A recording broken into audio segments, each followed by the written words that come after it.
어느 날 갑자기 우리나라의 모든 자동차가 다 멈춰서고 모든 공장의 가동이 중단되고 은행 서비스가 마비되고 한다면 그러면 과연 어떤 일들이 벌어지게 될까요? 아마도 나라 전체가 순식간에 혼란에 빠지게 될 겁니다. 그러니까 이번에 아시는 것처럼 대전에 있는 국정원에서 화재가 발생하면서 정부의 온라인 서비스 중에서 상당수가 이제 마비가 되는 그런 상황이 발생하면서 많은 혼란이 있었죠. 그런데 아마도 이제 그것보다도 우리가 더 큰 혼란을 겪을 수 있다라는 겁니다. 그런데 이와 비슷한 일이 이제 고대 애굽에서 일어났습니다. 다만 그것은 어떤 자동차나 공장이 아니라 가축이 죽게 되는 그런 사건이 발생하게 된 것이죠. 말과 나귀, 낙타와 소, 양 등 애굽의 많은 가축들이 하루아침에 죽게 되는 그런 사건이 벌어졌습니다. 말과 낙이라는 것은 상당히 중요한 것들이죠. 가축 중에서 아주 중요한 것들입니다. 게다가 군사력의 상징인 말들이 그렇게 쓰러지고 또 경제의 기반인 소와 양들이 죽고 그러면서 이제 군사적으로도 그리고 경제적으로도 아주 애굽이 큰 난리를 겪게 되었습니다. 그런데 더 충격적인 건 이제 그 다음에 또 벌어진 일이죠. 애굽 사람들의 몸에 악성 종기가 생겨나기 시작한 겁니다.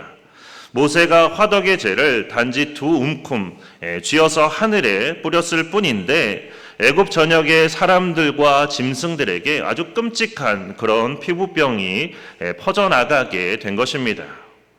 이 모든 것은 어떤 단순한 재앙이 아니었습니다. 애굽 사람들이 믿고 의지하던 그 모든 우상들이 무너지는 그런 순간이었습니다.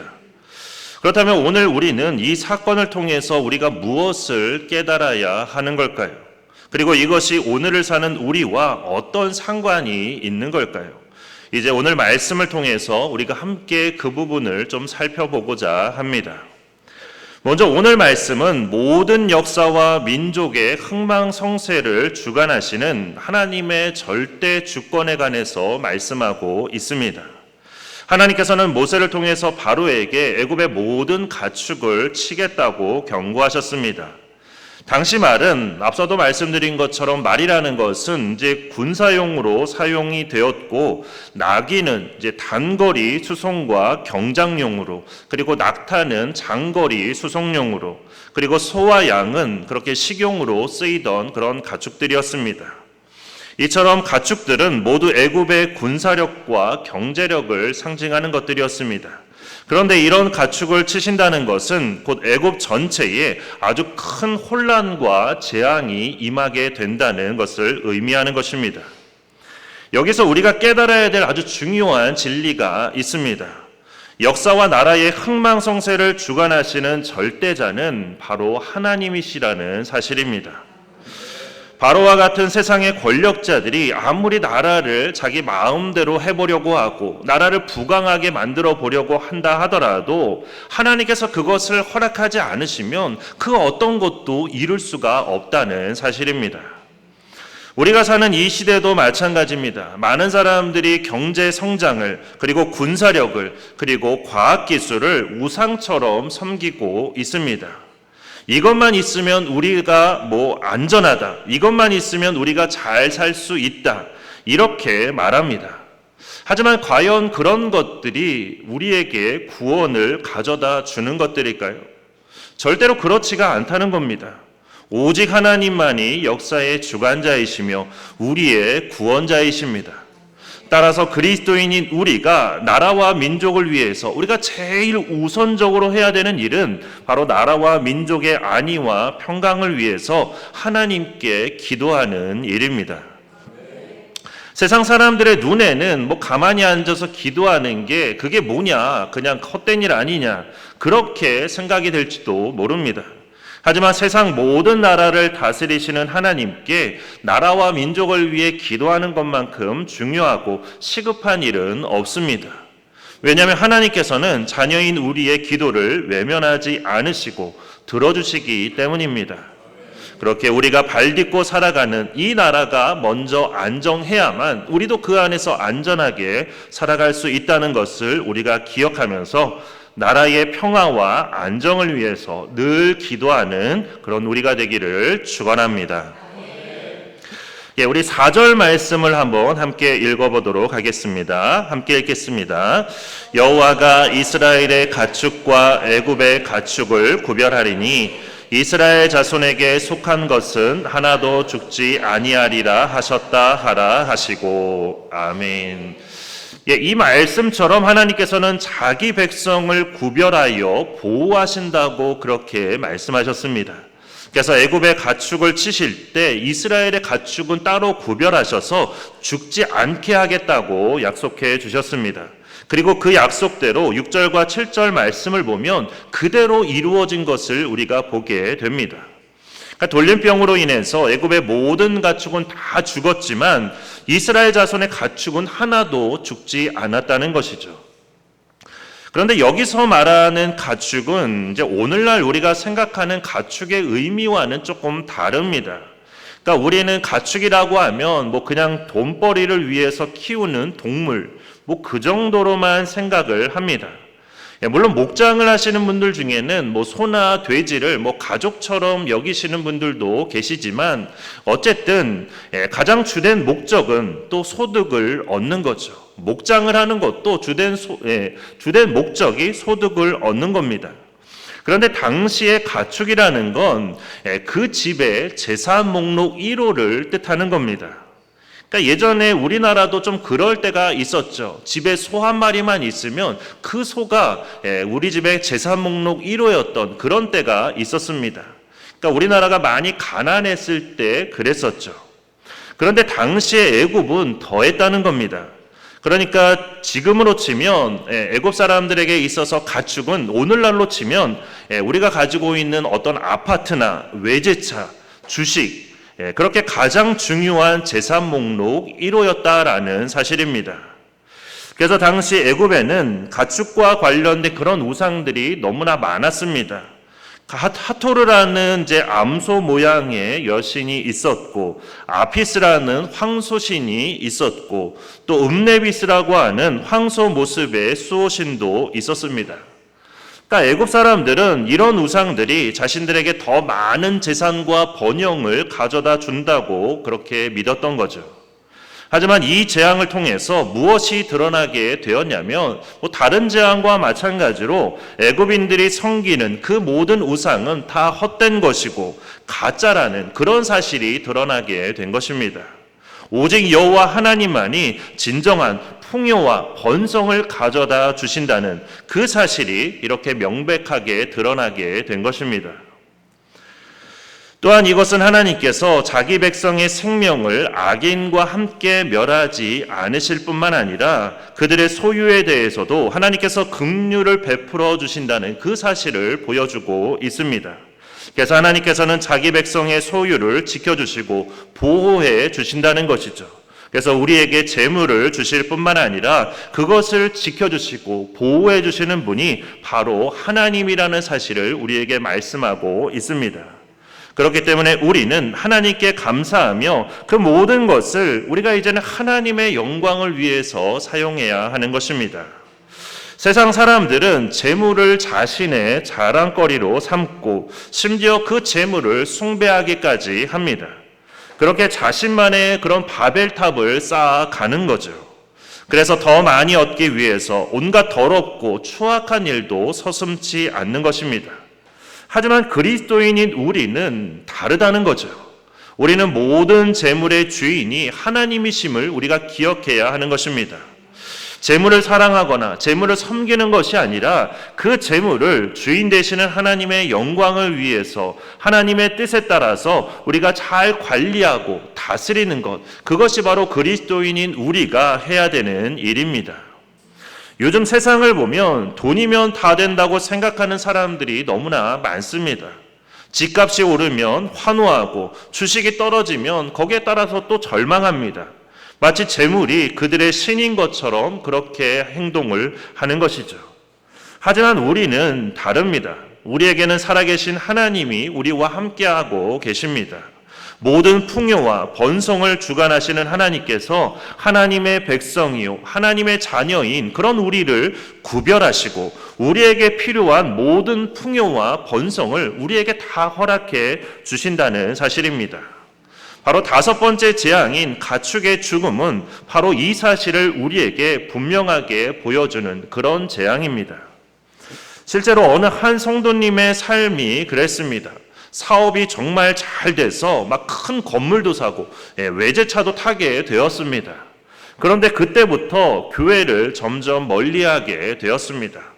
목사님, 요즘 제가 너무 바빠서요. 나중에 시간이 되면 그때 가겠습니다. 그러더니 결국 교회를 떠났습니다. 그런데 몇 년 후에 IMF가 터졌습니다. 그분의 사업은 순식간에 무너졌고 모든 재산은 다 잃고 말았습니다. 그때 그분이 다시 교회로 돌아오시더니 눈물을 흘리며 이렇게 고백하셨습니다. 목사님, 제가 하나님보다 돈을 더 사랑했습니다. 하나님께서 제게서 모든 것을 거두어 가셨을 때 그제야 깨달았습니다. 진짜 주인이 누구신지를. 재물의 많고 적음에 일희일비하는 그런 우리가 아니라 모든 재물의 주인이 되시는 하나님만을 믿는 그 믿음으로 우리에게 주신 모든 소유를 우리가 잘 관리하고 잘 다스려서 하나님의 영광을 위해 아름답게 사용하는 그런 우리가 되기를 축원합니다. 이제 여섯 번째 재앙을 우리가 함께 살펴보고자 하는데 먼저 8절과 9절 말씀을 우리 함께 읽도록 하겠습니다. 함께 읽겠습니다. 여호와께서 모세와 아론에게 이르시되 너희는 화덕의 재 두 움큼을 가지고 모세가 바로의 목전에서 하늘을 향하여 날리라. 그 재가 애굽 온 땅에 티끌이 되어 애굽 온 땅의 사람과 짐승에게 붙어서 악성 종기가 생기리라. 아멘. 참 놀라운 일입니다. 그러니까 재가 악성 종기로 변한다는 것도 참 놀라운 일이고, 단지 두 움큼이라는 그 적은 양으로 그렇게 많은 사람과 가축이 병에 걸린다는 것도 참 놀라운 그런 일입니다. 그러니까 정말 기적과 같은 일이 벌어지게 된 것이죠. 하지만 우리는 늘 잊지 말아야 한다는 것을 우리가 이 말씀을 통해서 보게 되는데, 무엇을 잊지 말아야 되냐면 창조주 하나님께는 양의 많고 적음이 아무런 문제가 되지 않는다는 것, 그것을 우리가 잊지 말아야 하는 것입니다. 그래서 보리떡 5개와 물고기 2마리로 장정만 5,000명을 먹이신 것도 마찬가지라는 그런 사실을 우리가 잊지 말아야 하는 것입니다. 게다가 이런 하나님께서 우리 교회 가운데도 놀랍게 역사하실 것을 우리가 믿어야 한다는 말씀입니다. 양의 많고 적음이 아무런 문제가 되지 않는 것처럼 교인 수가 적다고 해서 그것이 하나님께 쓰임받는 데 있어서 어떤 문제가 되는 게 아니라는 그런 사실을 우리가 잊지 말아야 한다는 겁니다. 오히려 중요한 것은 무엇입니까? 하나님께서 이루고자 하시는 그 뜻과 계획에 우리가 얼마나 온전한 믿음과 자세로 순종하는가, 얼마나 하나가 되어서 그 일을 위해서 우리가 함께 나아가고 있는가, 바로 그게 중요한 것입니다. 그런가 하면 여섯 번째 재앙에서 우리가 한 가지 더 주목해야 될 것이 있습니다. 하나님께서 악성 종기를 일으키실 때 화덕의 재를 사용하셨다는 사실입니다. 그러니까 이것은 일종의 시적 정의라고 할 수 있습니다. 그러니까 애굽의 왕인 바로와 애굽 사람들이 그동안 이스라엘 백성들에게 저질렀던 그 모든 악행에 대해서 하나님께서 그 대가를 치르게 하셨다라는 그런 말씀입니다. 그러니까 무슨 말이냐면 바로가 이스라엘 백성들에게 화덕에서 그렇게 벽돌을 굽도록 그렇게 많은 노역을 부과를 했었죠. 그래서 그 이후부터 화덕이라는 것은 이스라엘 백성들에게 있어서는 애굽에서 당하는 그런 고난의 상징이 되었습니다. 그래서 화덕 자체가 이스라엘 백성들이 당하는 그 모든 고통과 고난의 상징이 되었고, 그 가운데서 이스라엘 백성들은 마치 화덕의 재처럼 그렇게 변해버렸다는 그런 말씀입니다. 그래서 바로를 비롯한 애굽 사람들이 그렇게 화덕의 재로 재앙을 겪었다는 것은 하나님의 공의로운 심판을 보여주는 것입니다. 그래서 우리가 흔히 하는 말에 남의 눈에 눈물 내면 제 눈에는 피가 난다는 그런 말처럼 하나님께서 그대로 바로와 애굽 사람들에게 행하신 것입니다. 그리고 이 6번째 재앙도 마찬가지로 애굽의 우상을 무너뜨리는 그런 재앙이었는데 어떤 우상이냐면 바로 이모텝이라는 그런 우상입니다. 당시 애굽에는 이모텝이라는 신이 모든 질병을 치료하는 것으로 그렇게 여겨지면서 그렇게 이모텝이라는 신이 숭배되고 있었습니다. 하지만 그렇게 모든 병을 치료한다는 이모텝이 결국 하나님께서 일으키신 그 악성 종기를 어떻게 하지 못하는, 그래서 많은 사람들이 죽게 되는 그런 모습을 보이면서 결국에는 그 이모텝도 하나님 앞에서는 아무것도 아니라는, 그저 우상에 불과하다는 것을 그렇게 보여주게 된 것입니다. 게다가 악성 종기는 이제 피부병이라고 할 수 있는데 당시 애굽에서는 피부병을 매우 부정한 것으로 그렇게 여겼습니다. 그래서 피부병에 걸린 사람은 어떤 종교 의식에도 참석할 수가 없었습니다. 따라서 악성 종기로 인한 이 재앙은 결국 애굽의 종교 전반에 대한 심판이라고도 할 수 있는 것입니다. 사람들이 우상을 섬기는 이유는 우상이 살아있기 때문에 섬기는 게 아니죠. 또는 우상이 정말로 능력이 있기 때문에 우상을 섬기는 것도 아닙니다. 오히려 사탄 마귀의 속임수로 인해서 그렇게 우상을 섬기게 되는 것입니다. 우상 자체가 아니라 그 뒤에서 그것을 조종하는 그 사탄 마귀의 영향력이 끼쳐지게 되어서 그것 때문에 우상을 섬기게 된다는 것입니다. 따라서 이렇게 우상을 심판하신다는 것은 곧 하나님께서 하나님을 대적하는 그런 사탄 마귀를 물리치신다는 그런 뜻이 그 안에 담겨 있는 것입니다. 사탄 마귀는 결국 이렇게 심판을 받아서 멸망할 수밖에 없다는 것을 그렇게 이 말씀을 통해서 보여주시는 것입니다. 따라서 우리는 악한 세력이 아무리 강하게 보인다 하더라도 그건 역시 하나님의 주권 아래 있을 뿐임을 우리가 잊지 말아야 하는 것이죠. 그래서 오히려 우리가 그 가운데서도 어떤 고난과 어려움 가운데서도 우리를 유혹하는 사탄의 그 모든 유혹 가운데서도 우리는 전능하신 하나님을 믿고 의지하며 우리가 기도한다면 하나님께서는 그 모든 것들을 물리쳐 주시고 우리를 승리하게 하실 것입니다. 그래서 다윗은 시편 23편에서 이렇게 노래합니다. 주께서 내 원수의 목전에서 내게 상을 차려주시고, 그러니까 하나님께서 자신에게 승리를 주시고 원수 앞에서 오히려 영광을 얻게 하실 것을 그렇게 찬양하고 있는 것입니다. 그처럼 우리도 이 세상에서 사탄 마귀의 유혹과 핍박 그리고 도전을 우리가 받을지라도 하나님의 능력과 공의로운 심판을 의지할 뿐만 아니라 우리에게 승리를 주시는 하나님의 그 모든 역사를 우리가 소망하면서 사탄의 그 모든 유혹을 담대히 물리쳐 이기는 그런 우리가 되기를 축원합니다. 본문 마지막 절인 12절 말씀을 보면 하나님께서 바로의 마음을 완악하게 하셨다라고 되어 있습니다. 그러니까 그동안에는 이제 바로가 스스로의 마음을 완악하게 했다고 이제 되어 있는데 이제 이번에는 하나님께서 바로의 마음을 완악하게 하셨다고 이제 그렇게 표현이 되어 있습니다. 그러나 이제 이 표현은 하나님께서 바로의 마음을 억지로, 바로는 그러고 싶지 않았는데 막 억지로 그렇게 완악하게 만드셨다. 그런 의미가 아닙니다.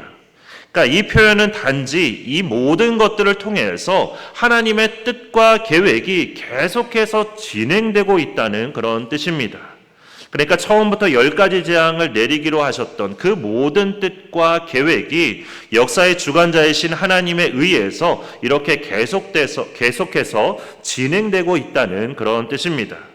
그리고 이건 우리를 향한 하나님의 구원 역사도 마찬가지입니다. 그리고 우리 교회를 다시 일으키시고 아름답게 사용하고자 하시는 하나님의 뜻과 계획도 다 마찬가지입니다. 따라서 우리에게 있어서 중요한 것은 역사의 주관자이신 하나님을 믿고 의지하며 하나님의 말씀대로 순종하는 것뿐입니다. 우리가 그렇게 할 때 하나님께서는 그 모든 뜻과 계획을 우리의 삶 가운데 그리고 우리 교회 가운데 아름답게 행하실 줄로 믿습니다. 믿음의 길을 함께 걷다가 포기하고 세상으로 돌아가는 사람들이 있습니다. 그렇다면 사람들이 풍요로울 때 믿음을 잃게 될까요? 아니면 고난을 당할 때 믿음을 잃게 될까요? 어떨 때 믿음을 잃게 된다고 생각하십니까? 정답은 둘 다입니다. 사람은 신기하게도 풍요로울 때도 믿음을 잃게 되고 고난을 당할 때도 믿음을 잃게 됩니다. 풍요로울 때는 하나님을 찾지 않아도 내가 잘 살 것 같아서 그런 교만함 때문에 믿음을 잃게 되고, 고난을 당할 때는 내가 하나님을 믿는데도 왜 내가 이런 고난을 겪냐며 아무리 믿어도 소용이 없다고 그렇게 생각하면서 믿음을 저버리는 것이죠. 오늘 우리가 함께 살펴본 5번째 재앙과 6번째 재앙이 바로 이 부분을 다루고 있는 그런 재앙들입니다. 그래서 5번째 재앙은 우리가 누리고 있는 모든 풍요로움이 하나님께서 주신 것임을 잊어버리고 그렇게 하나님이 아니라 오히려 물질과 풍요만을 쫓게 된다면, 그러면 결국 하나님으로부터 멀어질 뿐만 아니라 결국에는 재산도 잃고 생명도 잃고 모든 것을 다 잃게 되는 그런 재앙을 당하게 될 뿐이라는 것을 말씀하고 있는 것입니다. 그리고 6번째 재앙인 악성종기의 재앙은 이스라엘의 고난의 상징이었던 그 화덕의 재를 가지고 바로 왕과 애굽 사람들을 치신 그런 재앙으로 하나님께서는 우리가 흘리는 그 고난의 눈물을 잊지 않으신다는 것을 그렇게 말씀하시는 재앙입니다. 그래서 하나님께서는 오히려 모든 것을 역전시키셔서 우리가 흘리는 눈물을 오히려 기쁨과 감사로 바꾸어 주신다는 것이죠. 그래서 고난 중에도 낙심하지 말고 절망하지 말고 오히려 슬픔과 애통을 기쁨과 감사로 바꾸어 주시는 그 하나님만을 더 바라보고 하나님만을 더 의지하라는 그런 말씀입니다.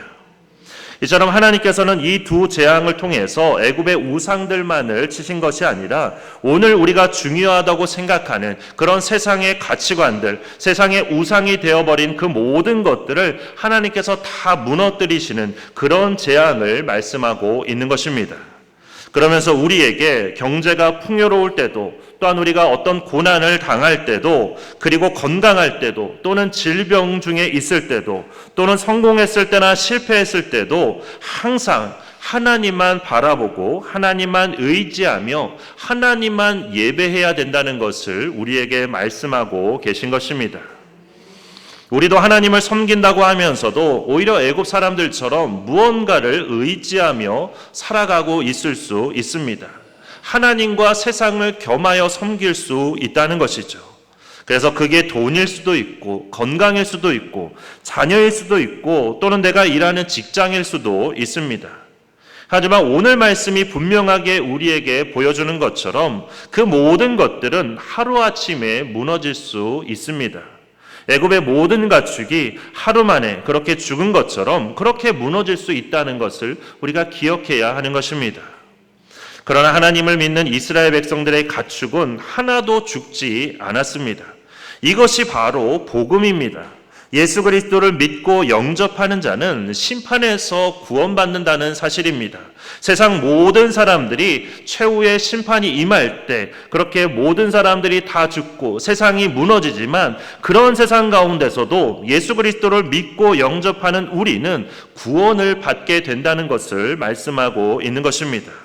그렇게 하나님께서 우리를 구별하시고 보호하신다는 것이죠. 예수님께서는 십자가에서 우리가 받아야 될 심판을 대신 받으셨습니다. 그래서 예수 그리스도를 믿는 자는 누구든지 멸망하지 않고 영생을 얻게 되는 것입니다. 때문에 우리가 의지해야 될 것은 세상의 헛된 우상과 가치관이 아니라 살아계신 하나님을 의지해야 하는 것이고, 십자가를 통해서 우리를 구원하신 예수 그리스도를 우리가 믿고 따라야 하는 것입니다. 그렇게 풍요로울 때는 오히려 하나님께 더 감사하며 예배하는 그런 우리가 되고, 고난과 어려움 가운데 있을 때는 더욱더 하나님만 바라보고 기도함으로써 그 어떤 순간에도 믿음을 잃지 않고 끝까지 주님만 바라보고 의지하시기를 바랍니다. 그래서 이것을 위해서 구체적으로 좀 3가지를 실천해 보시기 바라는데, 첫 번째는 매일 아침 눈을 떴을 때 오늘도 하나님께서 주신 하루입니다, 감사합니다, 이렇게 고백하는 것으로 풍요로울 때 교만해지지 않도록 먼저 하나님을 생각하는 그런 습관을 좀 만들어 보시기 바랍니다. 그래서 아침에 눈을 떴을 때 하나님 하루를 주셔서 감사합니다, 이렇게 꼭 고백해 보시기를 바랍니다. 그리고 두 번째는 어려움이 찾아올 때 불평하기 전에 먼저 좀 이렇게 기도해 보시기 바랍니다. 하나님, 이 상황 가운데서도 저는 주님만을 신뢰합니다. 주님의 뜻을 이루어 주옵소서. 꼭 이렇게 먼저 기도하시기 바랍니다. 그리고 마지막 3번째는 이번 한 주간 여러분이 가장 의지하고 있는 것이 무엇인지를 한번 좀 점검해 보시기 바랍니다. 그래서 그것이 돈인지 아니면 건강인지 아니면 자녀인지 또는 직장인지 한번 그런 것들을 점검해 보시고, 이제는 그것을 하나님 앞에 내려놓고 오직 하나님만 의지하기로 그렇게 좀 결단해 보시기를 바랍니다. 3가지를 말씀드렸는데 첫 번째가 뭐였죠? 아침에 눈을 뜨면 노래가 있죠. 그게 아니라 아침에 눈을 뜨면 먼저 하나님께 하루를 주신 것에 감사하는 것. 그리고 두 번째는 뭐였죠? 고난 중에 불평하기 전에 먼저 하나님께 기도하는 것. 그리고 3번째는 혹시라도 우리가 하나님보다 더 의지하고 있는 것이 있다면 그것을 하나님 앞에 내려놓는 것. 이 3가지를 꼭 잘 실천하셔서 그 어떤 상황에서도 승리의 길만을 걸어가는, 그래서 우리가 풍요로울 때도 우리가 고난 중에도 우리를 이끄시고 우리를 가장 복된 길로 인도하시는 그 하나님만을 바라보고 의지하는 우리 모두가 되기를 주님의 이름으로 축원합니다. 이제 우리 주신 말씀 생각하면서 우리 주만 바라볼지라 함께 찬양하면서 우리가 어떤 상황에서도 주님만 바라보겠습니다. 이런 다짐을 담아서 우리 함께 찬양하도록 하겠습니다.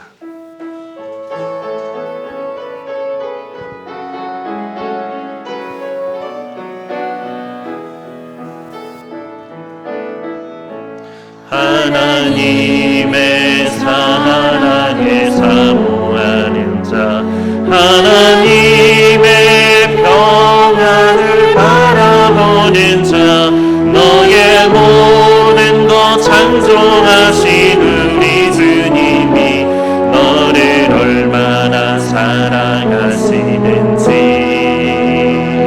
하나님께 찬양과 경배하는 자, 하나님의 선하심을 닮아가는 자, 너의 모든 것 창조하신 우리 주님이 너를 자녀 삼으셨네. 하나님 사랑의 은혜로 너를 어느 때나 바라보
시간 함께 기도하실 때 세상의 모든 역사를 주관하시는 분은 하나님이심을, 그리고 그런 하나님께서는 하나님의 자녀인 우리를 특별히 구별해 주시고 보호해 주신다는 그 사실을 기억하는 우리가 되게 해주시기를 기도하겠습니다. 그래서 풍요로움 속에서도 우리로 하여금 교만하지 않게 해주시고 오히려 하나님을 더 예배하며 하나님의 영광을 위해 그 모든 것을 사용하는 우리가 되게 해주시기를, 또한 화덕의 채처럼 우리가 고난 가운데 있을 때는 주님께서 우리의 눈물을 기억해 주시고 그것을 기쁨으로 바꾸어 주실 것을 믿으며 우리가 더욱더 하나님께 기도하는 그런 우리가 되게 해주시기를, 그래서 어떤 순간에도 믿음을 잃지 않고 오직 하나님만 바라보며 승리의 길을 걸어가는 그런 우리가 되게 해주시기를, 이 시간 우리 다 함께 주여 한번 크게 외치고 함께 통성으로 기도하겠습니다.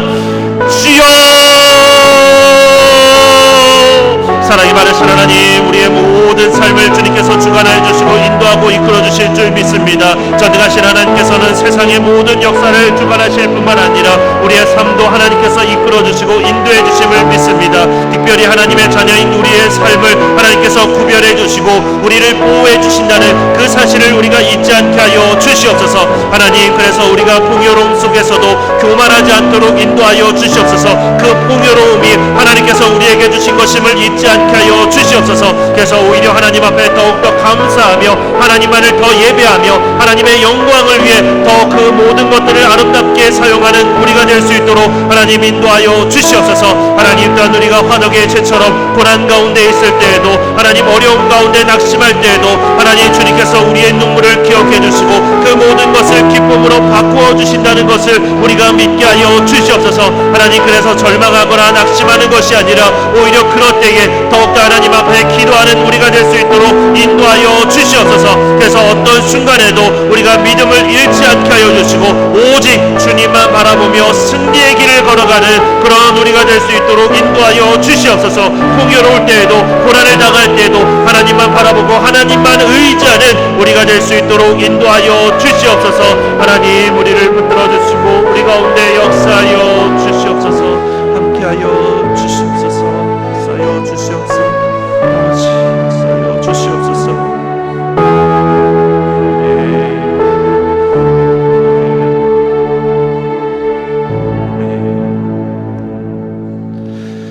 사랑과 은혜의 하나님 아버지, 오늘 말씀을 통해 풍요로울 때도 고난을 당할 때도 오직 하나님만 바라봐야 함을 깨닫게 해주심에 감사를 드립니다.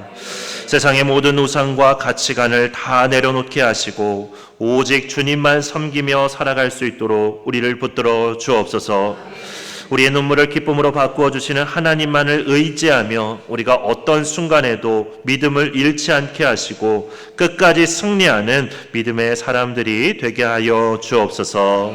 우리를 붙들어 주시고 이끌어 주실 줄 믿고 감사드리며 예수 그리스도의 이름으로 기도드립니다. 아멘.